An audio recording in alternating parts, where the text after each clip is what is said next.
નમસ્કાર નમસ્તે વાલા વાલા વિદ્યાર્થી મિત્રો, કેમ છો આપ સર્વેનું હૃદયના ઉમળકાભેર હાર્દિક હાર્દિક સ્વાગત છે આપની પોતાની મનગમતી યુટ્યુબ ચેનલ એટલે કે પોસિબલ એકેડેમીમાં. વિદ્યાર્થી મિત્રો, આજે આપણે જોઈશું ધોરણ 7 વિષય ગણિતનું સરસ મજાનું ચેપ્ટર 11 એટલે કે ઘાત અને ઘાતાંક, જેમાં જોવાના છીએ સ્વાધ્યાય 11.2 નો પ્રશ્ન નંબર 4. અગાઉના વિડીયોમાં આપણે પ્રશ્ન 1, 2 અને 3 જોઈ ચૂક્યા છીએ. તેના વિડીયોની લિંક નીચે ડિસ્ક્રિપ્શન બોક્સમાં આપેલી છે. જો તમારે એની લિંક ડાયરેક્ટ જોતી હોય વોટ્સઅપની અંદર, તો મારો કોન્ટેક્ટ નંબર છે 7265000123. આના ઉપર તમે મને વોટ્સઅપ પર તમારું પૂરું નામ, ગામ, તાલુકો અને જિલ્લો મોકલશો એટલે હું તમને આની પીડીએફ મોકલી આપીશ અને વિડીયોની લિંક પણ. બરાબર છે? તમારે જે વિડીયો જોઈતા હોય તેની લિંક મને કહેશો એટલે મોકલી આપીશ. જોઈએ ચાલો પ્રશ્ન 4. નીચેના ગુણાકારના અવિભાજ્ય અવયવ પાડી તેને ઘાત સ્વરૂપે દર્શાવો. મતલબ આ રહ્યું પેલું 108 ગુણ્યા 192. તો અહીંયા શું કરવાનું છે કે ગુણાકારના અવિભાજ્ય અવયવ પાડવાના છે. તો અહીંયા 108 અને 192 બંનેના અવિભાજ્ય અવયવ પાડવાના છે ને પછી એને ઘાત સ્વરૂપે દર્શાવવાના છે. તો આપણે જ્યારે અવિભાજ્ય અવયવ પાડવા હોય છે ત્યારે આપણે કેવી રીતે પ્રક્રિયા કરીએ છીએ? તમે બધા ધોરણ 6 ની અંદર ભણી ચૂક્યા છો. તો જોઈએ ફરી પાછું રિપીટ કરીએ. આ રીતે સરસ મજાની એક ઊભી લાઈન ને બાકી આડી આડી લાઈન આપણે દોરતા હોઈએ છીએ. ત્યારબાદ આપણે અહીંયા 108. હવે 108 ને શું 2 વડે ભાગી શકાય? કારણ કે આપણે આની માટે અવિભાજ્ય સંખ્યાઓ પણ ખબર હોવી જોઈએ. શું ખબર હોવું જોઈએ? અવિભાજ્ય સંખ્યાઓ. તમને ઓછામાં ઓછી 1 થી 25 સુધીની અવિભાજ્ય સંખ્યાઓ આવડવી જ જોઈએ. તો હું બોલી રહ્યો છું, તમે શાંતિથી તે સાંભળજો અને પાકી પણ કરી લેજો. 1 થી 25 સુધીની અવિભાજ્ય સંખ્યાઓ. બરાબર છે? કુલ 9 છે. કઈ કઈ છે? 2, 3, 5, 7, 11, 13, 17, 19 અને 23. બરાબર છે? આ 9 અવિભાજ્ય સંખ્યાઓ છે, તેને આપણે ખાસ યાદ રાખીશું. ઓકે? સૌથી પહેલા આપણે સૌથી નાની અવિભાજ્ય સંખ્યાથી આ અવિભાજ્ય અવયવ પાડવાની શરૂઆત કરવાની. શું 108 ને 2 વડે ભાગી શકાય? હા, ભાગી શકાય. તો 108 ને 2 વડે ભાગવાના. 108 ને 2 વડે ભાગીએ એટલે કેટલો જવાબ આવશે આપણો? 54. જે જવાબ આવે તે 108 ની નીચે લખવાનો. 54 ને શું 2 વડે ભાગી શકાય? હા સર, બેકી સંખ્યા છે, 2 વડે ભાગી શકાશે. ઓકે? તો 54 ભાગ્યા 2 એટલે કેટલો જવાબ થઈ જશે? 27. આ ભાગાકાર તમારે જાતે કરવાનો હો વિદ્યાર્થી મિત્રો. આટલું તો તમે કરશો ને? કરશો જ. ચાલો હવે 27. શું 27 બેકી સંખ્યા છે? ના સર, ના. તો બેકી સંખ્યા નથી એટલે હવે 27 ને 3 વડે ભાગવાની ટ્રાય કરવાની. એટલે 3 વડે ભાગી શકાય? હા સર, ભાગી શકાય. 3 વડે ભાગશો, 27 ને 3 વડે ભાગશો એટલે કેટલો જવાબ આવશે? 9. 9 ને 3 વડે ભાગો તો કેટલો જવાબ આવે? 3. અને 3 ને 3 વડે ભાગશો એટલે 1. રેડી છે? આ રીતે આપણે 1 બાય 1 પ્રોસીજર વાઇઝ આપણે 108 ના અવિભાજ્ય અવયવ પાડ્યા. તેવી જ રીતે 192 ના અવિભાજ્ય અવયવ મારે પાડવા છે. ચાલો તો પાડીએ. 192. શું 192 ને 2 વડે ભાગી શકાય? હા સર, બેકી સંખ્યા, 2 વડે ભાગી શકાય. 192 ભાગ્યા 2 કેટલો જવાબ? 96. 96 ને 2 વડે ભાગી શકાય? હા, ભાગી શકાય. તો 96 ભાગ્યા 2 48. 48 ને 2 વડે ભાગી શકાય? હા સર, ભાગી શકાય. બેકી સંખ્યા છે. બેકી સંખ્યા ખબર છે ને? જેનો એકમનો અંક 0, 2, 4, 6 કે 8 હોય તેને બેકી સંખ્યા કહેવાય છે. તો 48 ને 2 વડે ભાગી શકાય? હા સર, 2 વડે ભાગી શકાય. 48 ભાગ્યા 2 એટલે 24. 24 ભાગ્યા 2 એટલે 12. 12 ભાગ્યા 2 6.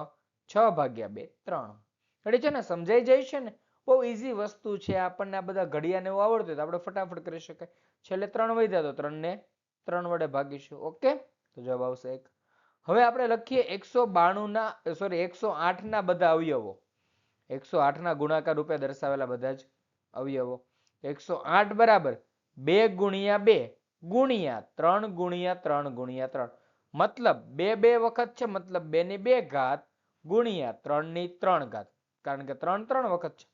2 2 વખત, 3 3 વખત. તો 2 ની 2 ઘાત ગુણ્યા 3 ની 3 ઘાત. એવી જ રીતે 192 ના લખીએ. બધા જેટલા હોય ને એટલા લખવાનો બેટા.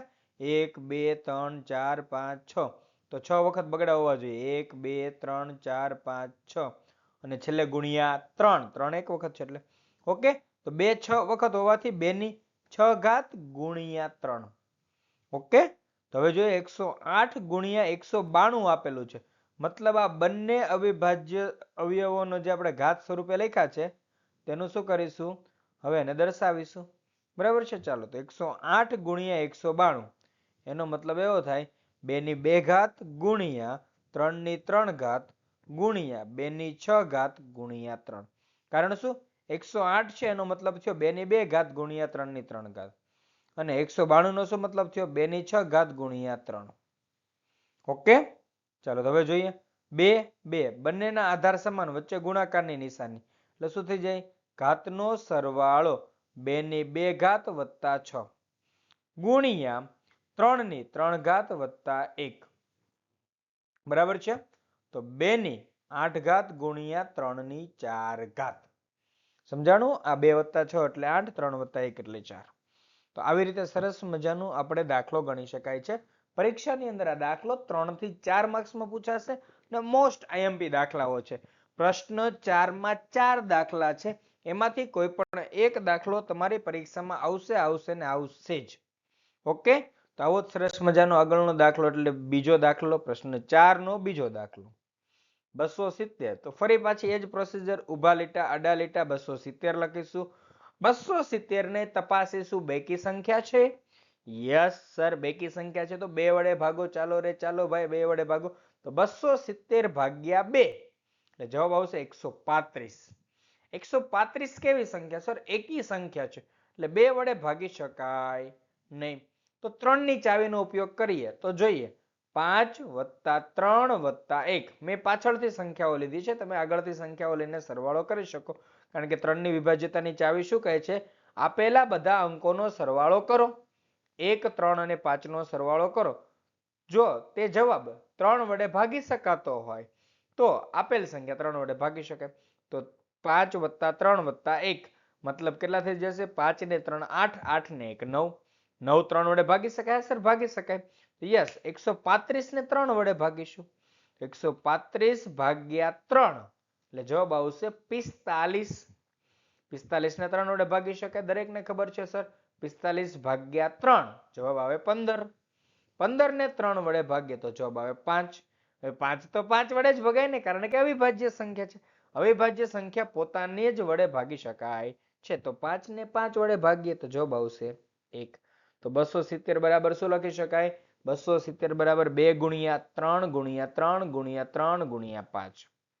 તો 270 બરાબર 2 ગુણ્યા 3 ની 3 ઘાત ગુણ્યા 5 ઓકે ડન છે સમજાય છે ચાલો જોઈએ નેક્સ્ટ સરસ મજાનો ત્રીજો દાખલો 729 ગુણ્યા 64 રેડી છે તો આપણને દરેકને ખબર છે 729 અને 64 બંનેને અલગ અલગ લખવા પડશે તો પહેલા આપણે 729 નું લખીએ 729 ને 3 વડે ભગાય હા સર જો પહેલા આપણે મેં શું કીધું હતું શું ચેક કરવાનું હતું 2 વડે ભાગી શકાય સર 2 વડે ના ભાગી શકાય કારણ કે બેકી સંખ્યા નથી ચાલો તો હવે એને 3 ના ઘડિયા તરફ લઈ જઈએ તો 7 ને 2 9 9 ને 9 18 3 ના ઘડિયામાં આવશે યસ તો 3 વડે ભાગી શકાય તો 729 ભાગ્યા 3 તો જવાબ આવે 243 243 ને 3 વડે ભાગી શકાય હા 2 ને 4 6 6 ને 3 9 તો 243 ને પણ 3 વડે ભાગી શકાય તો 3 વડે ભાગીએ તો જવાબ આવશે 81 81 ને તો બધાને ખબર છે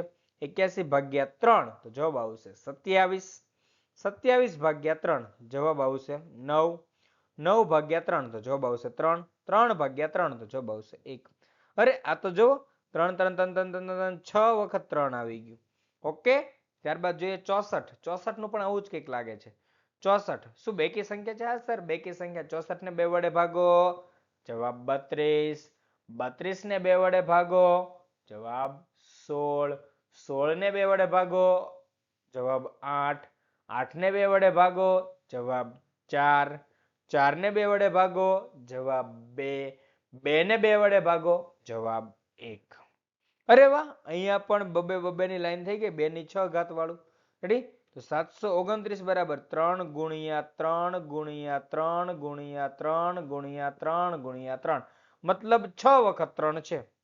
ઓકે, તો એને લખાય 3 ની 6 ઘાત. નેક્સ્ટ 64, એમાં પણ એવું છે 2 ગુણ્યા 2 ગુણ્યા 2 ગુણ્યા 2 ગુણ્યા 2 ગુણ્યા 2 મતલબ 2 ની 6 ઘાત, કારણ કે 2 પણ કેટલી વખત છે? 6 વખત છે, એટલે 2 ની 6 ઘાત. બંનેના ગુણાકાર કરવાના 729 ગુણ્યા 64 બરાબર 3 ની 6 ઘાત ગુણ્યા 2 ની 6 ઘાત. સમજાય છે વાત? ઓકે, અવિભાજ્ય અવયવ લખવાના હતા. ઓકે, નેક્સ્ટ જોઈએ સરસ મજાનો ચોથો દાખલો. શું છે? 768. હું એમ કહીશ બેટા, અરે બેટા, અરે બેટા, કેવો દાખલો છે બોલો? તમે લખો, તમે બોલો. મેં કેવો દાખલો કીધો આને? મેં કેવો દાખલો કીધો આને?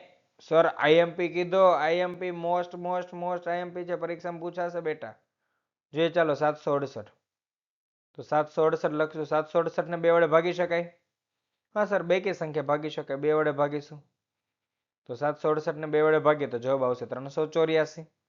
શું 384 2 વડે ભાગી શકે? હા, ભાગી શકે, બેકી સંખ્યા છે એટલે. યસ, તો જવાબ આવશે 384 ને 2 વડે ભાગો 192. 192 જોઈને કે યાદ આવે છે? કેટલામો દાખલો બોલો? પ્રશ્ન 4 નો પહેલો દાખલો. 108 ગુણ્યા 192. 192 ના જેટલા પણ અવયવ પડ્યા હતા એ બેઠે બેઠા હવે નીચે ચિપકાવવાના છે. યાદ કરી લેજો. ઓકે, હું તો ખાલી અહીંયા કહેતો જઈશ હવે, કારણ કે ત્યાં સમજાવ્યું છે. તમે ખાસ ધ્યાનથી ફરી પાછું એવું હોય તો જોઈ લેજો. 192 ને 2 વડે ભાગશો એટલે કેટલો જવાબ આવશે? 96. 96 ને 2 વડે ભાગશો તો 48. 48 ને 2 વડે ભાગો તો 24. 24 ને 2 વડે ભાગો તો 12. 12 ને 2 વડે ભાગો તો 6. 6 ને 2 વડે ભાગો તો 3. 3 ને 3 વડે ભાગો તો 1. ઓકે છે? તો આવી રીતે લખી શકાય. જો 2 કેટલી વખત છે? 1 2 3 4 5 6 7 8. તો 2 8 વખત છે. લખવાનું 768 બરાબર 2 ગુણ્યા 2 ગુણ્યા 2 ગુણ્યા 2 ગુણ્યા 2 ગુણ્યા 2 ગુણ્યા 2 ગુણ્યા 2 ગુણ્યા 3 મતલબ આ 2 કેટલી વખત આવવા જોઈએ? 8 વખત. ઠીક છે? તો બરાબર 2 ની 8 ઘાત ગુણ્યા 3. 2 ની 8 ઘાત ગુણ્યા 3. ઓકે વિદ્યાર્થી મિત્રો, સરસ મજાનો આપણો પ્રશ્ન 4 હતો. અહીંયા પૂર્ણ કરીએ છીએ. ફરી મળવાના છે નેક્સ્ટ વિડીયોમાં, પણ તે પહેલા વાત કરી દો, પીડીએફ માટે તમે કોન્ટેક્ટ કરી શકો છો 7265000123 પર. ઓકે, વોટ્સઅપમાં તમારું પૂરું નામ, ગામ, તાલુકો અને જિલ્લો મને મોકલશો. હું તમને આ સરસ મજાના વિડીયોની લિંક મોકલી દઈશ, પરંતુ તમારે જે વિડીયો જોઈએ તે મને કહેજો. ઓકે, તો વિદ્યાર્થી મિત્રો, થેન્ક યુ સો મચ. તમે મારો વિડીયો નિહાળ્યો અંત સુધી. તો ફરી મળીશું નેક્સ્ટ વિડીયોમાં સરસ મજાના કન્ટેન્ટ સાથે. ત્યાં સુધી આપણે રજા લઈ રહ્યો છું. જય હિન્દ, જય ભારત, જય જય ગરવી ગુજરાત. ટાટા, બાય બાય, આવજો.